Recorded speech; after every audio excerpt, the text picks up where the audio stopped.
Sandali. Bago ako magsalita, makinig muna tayo sa isang konting istorya lang ng lugar na ito.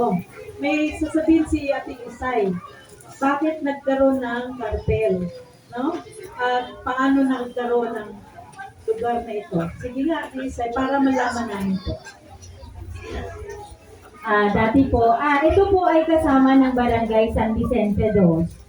Dati po, meron daw pong paggawaan ng papel at karton dito po sa aming lugar. So kami po ay, kaya po tinawag na carpel. Kasi paggawaan po ng karton at papel. Kaya carpel po. Dito po ay may 167 families at 200 na bata. Yun po. Mas marami po ang bata sa matanda po. Ilang taon na po kami nag-ano dito para lang po malaman namin dahil kami din po ay bago sa St. Scholastica. Yung ibang mga guro, mga teachers po kasama ko at mga nagtatrabaho sa St. Scholastica. Ako po si Sister Elijah, kasama ko si Sister Ida. Yan.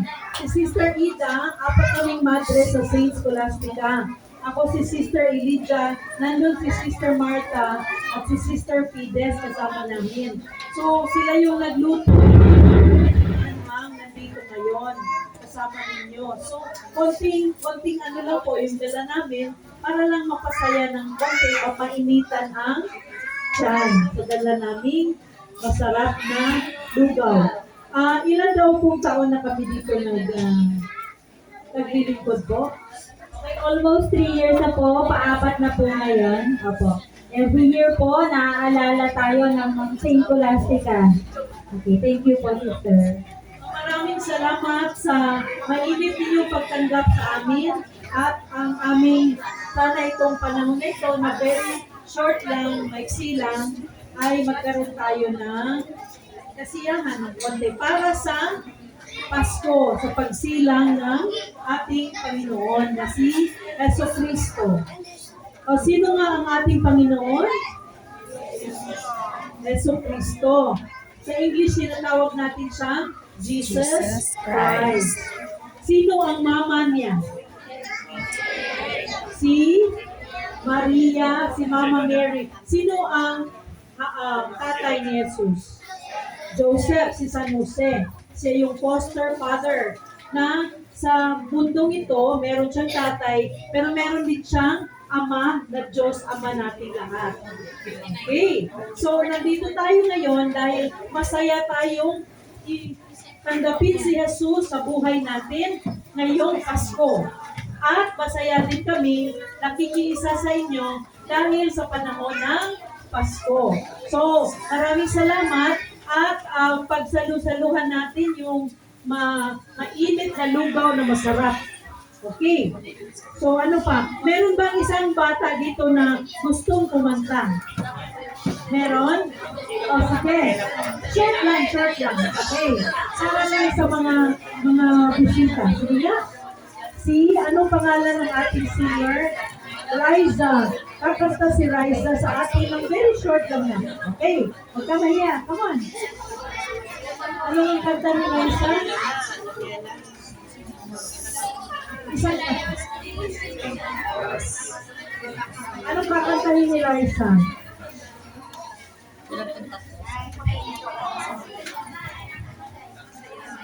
Okay.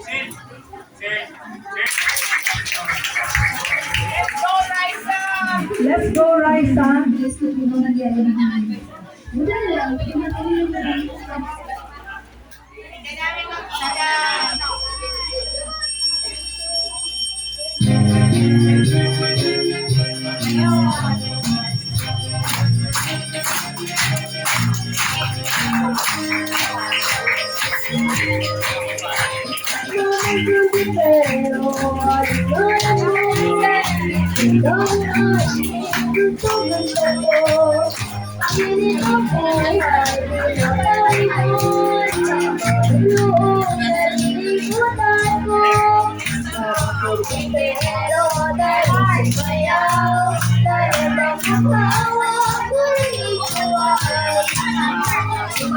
sa'yo naghihintay.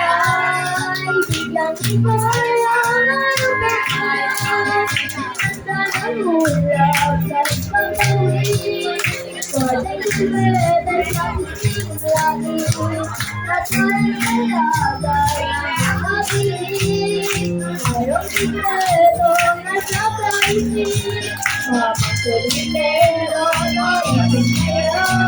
Sa'yo na ang ito ay. Sa'yo sayaw. Ay, biglang kaya ngayong tatay. Mag-ingat ka lang,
Busang di kaya ngayong